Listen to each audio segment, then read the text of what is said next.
ગાડી લઈને નો છૂટકે આવવું પડ્યું છે। 7 મહિના પહેલા હું આવ્યો હતો તો એ મને એમ કહીને અહીંથી મોકલવામાં આવ્યો હતો કે ભાઈ 2-5-10 દિવસમાં ગાડી ચાલુ થઈ જાય।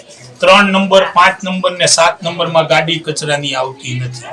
આજથી ને આ છેલ્લા 12 મહિનાથી જ્યારના ચૂંટાઈને સભ્ય આવ્યા અને ખબર પડી કે આ લોકોએ આપણને વોટ નથી આપ્યા, ચારનો આ લોકો પક્ષવાદ રાખે છે।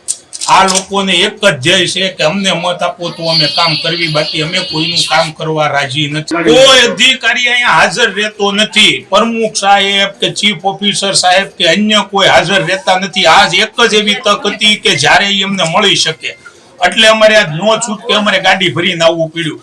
છેલ્લા 3 મહિના થતા અવારનવાર રજૂઆત કરવી જોઈએ કે ગાડી ચાલુ કરો, કચરાનું સફાઈ કરાવરાવો, પણ નહીં। 3 નંબરમાં તો નહીં જ તે કોઈ બી કાળે આ લોકો એક ધ્યેય બનાવ્યો છે કે અમને મત આપો તો જ તે થાય। આ લોકોને એક એવી માનસિકતા છે કે ન્યા જે સમાજ રહે છે એની લીધે એ લોકોને કચરામાં જ રાખવાનો છે, પણ એ લોકોને એ નથી ખબર કે અહીંયા હરેક ધર્મના માણસો રહે છે। બૌદ્ધ રહે છે, જૈન રહે છે, દલિત રહે છે, મુસ્લિમ રહે છે, હિન્દુ રહે છે, શીખ રહે છે, અને મારો રાજધર્મ એ છે કે મારે હવની સેવા કરવાની છે। હું અર્થવેદ વાંચેલો છું, 7મો અધ્યાય, મને ખબર છે કે મારો રાજધર્મ શું છે। આ લોકોને સમજાવો ને આ લોકોને બચાવો, અને એની પાસે કોઈ રસ્તો ન હોય તો હાલો હું અશ્વિનગીરી બાપુ પાસે લઈ જાઉં।